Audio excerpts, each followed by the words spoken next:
In the following tutorial, we're going to take a look at one of the most fun projects that you get to do all semester, and this is your Pong game. Now, this is a fairly complicated project, so it's going to take a little bit of time, but we're going to go through different steps to make it a little bit easier, and we're going to be starting off with some tutorials just to show you the exact structure of your game. But before we start looking at that file, let's just talk about the Pong game. Of course, the Pong game is an old game started on the Atari way back in the early 70s or so. And here's what that Pong game maybe looked like. You had two players, one and two players. You had some sort of ball that was hit from side to side, and you had some sort of score counter, and eventually you would have a win, maybe when you got to 10 points or whatever. So this is a pretty exciting game because you can do so many different things with it.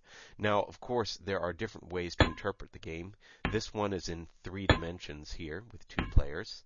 And of course, if you have a score, there's some sort of indication of that.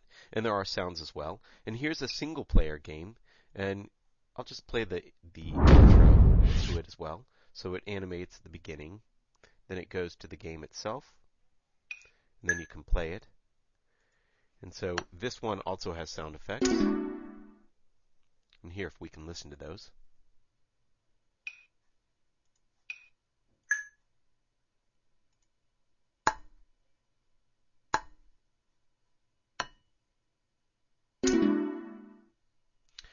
So you can see that those sound effects are really a major part of the game as well. Now go ahead and take a look at the samples that students have on the DME samples page, and you'll find there's so many different styles of what this game can be. Here's the game where you have your entry and your intro screen, and it's a single player game. Now instead of the game being played by us, the game is going to play itself. And that's because we're just going to animate the concept of what the game looks like. And that's pretty much the end of the game. And here's the animation at the end that says you win. So you can replay it or go to the credits. Here's another one, which is H2o Pong. And you'll see it has some squash and stretch there. And listen to the sound effects.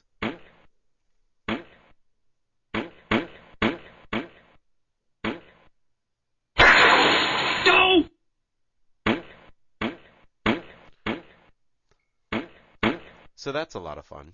Now we also have Stewie's Revenge, which has a nice little intro. All you see is violence in movies and sex on TV. But we're in those good old-fashioned values on which we used to rely.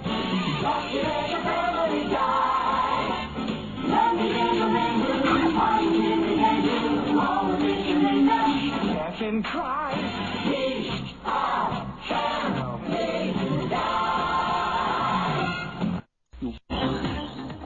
So here's the game.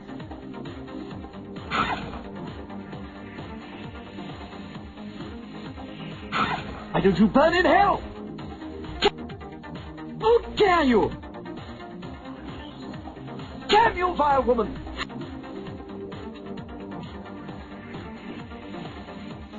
So I'll let that go. And here's another one that was created by a student a while back. And what's nice about this is he created all of his own sound effects and everything.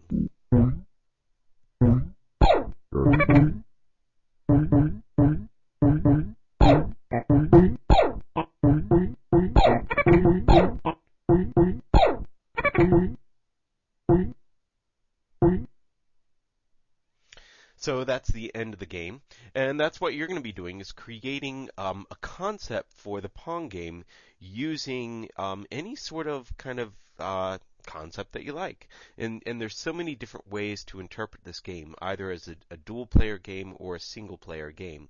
But it's a lot of fun to work on. Now in the next tutorial, we're going to be opening up our start file, our PongScenes start file, to look at the structure of how we need to design this game so that it will do exactly what we want. So let's do that in the next file.